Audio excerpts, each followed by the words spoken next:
Start. अध्यक्ष महोदय, न्यायमूर्ती छगला यांच्या दुःखद निधनाबद्दल माननीय महसूल मंत्र्यांनी जो शोक प्रस्ताव मांडलेला आहे त्या प्रस्तावाशी मी सहमत आहे। तसेच त्यामध्ये ज्या भावना व्यक्त केल्या गेल्या आहेत त्या भावना या सर्व सभागृहाच्या भावना आहेत।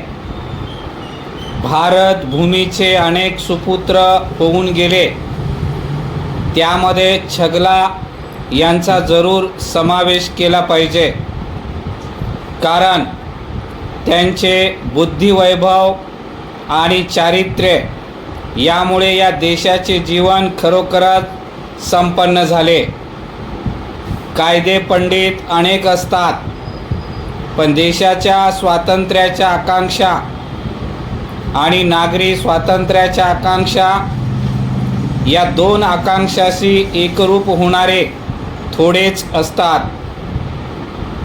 आणि त्याबाबतची आपली भूमिका प्रकट करीत असताना जे काही सोसावे लागले ते त्यांनी निर्भयपणे सोसले। अप्रिय अशी भूमिका मांडतानाही त्यांनी कधी संकोच वाटला नाही व ती भूमिका त्यांनी आग्रहाने मांडली। त्यामुळे समाजामध्ये जरी टीका झाली तरी आपल्या अंतःकरणातल्या प्रवृत्तीवर त्यांचा विश्वास असल्यामुळे त्यांनी त्याकडे कधी लक्ष दिले नाही।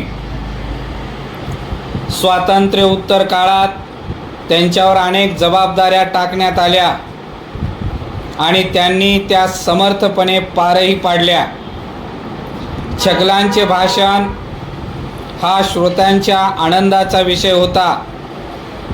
प्रत्येक भाषणामध्ये तर्कशुद्ध असा युक्तिवाद, इंग्रजी भाषेवरील प्रभुत्व व त्यांचे संपन्न व्यक्तिमत्व यातून फुलणारे भाषण याचे दर्शन घडत असे।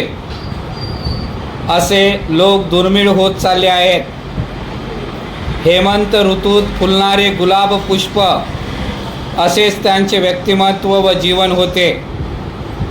त्यांचे आत्मचरित्र वाचत असताना छगला यांची एक विशिष्ट व तऱ्हेची तरल सूक्ष्म विनोद बुद्धी, स्वतःकडे पाहून हसण्याचे सामर्थ्य आणि सहानुभूतीच्या व्यापक कक्षा यांचे दर्शन होते।